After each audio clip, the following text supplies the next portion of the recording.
ঈশ্বরের সঙ্গে ফ্রেমবন্দি হওয়ার স্বপ্ন কার না থাকে। সেই স্বপ্ন পূরণ হলো বলিউড সুপারস্টার শাহরুখ খানের ছোট ছেলে আব্রাম খানের। আর ছেলের এই স্বপ্ন পূরণের মুহূর্তটি ক্যামেরায় ধরে রাখলেন খোদ বলিউড বাদশাহ শাহরুখ খান নিজেই। শুক্রবার রাতে ফুটবল কিংবদন্তি লিওনেল মেসি কলকাতায় পা রাখেন।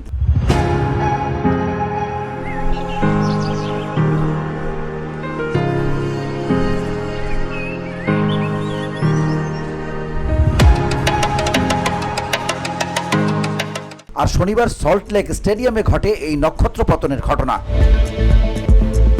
বাবার হাত ধরেই প্রিয় তারকাকে কাছ থেকে দেখার জন্য স্টেডিয়ামে হাজির হয়েছিলেন আব্রাম। সেখানে মেসির দেখা পেতেই উচ্ছ্বাসে মেতে ওঠে সে। শাহরুখ খান পরম মমতায় ছেলের এই বিশেষ মুহূর্তটি ক্যামেরাবন্দি করে রাখেন।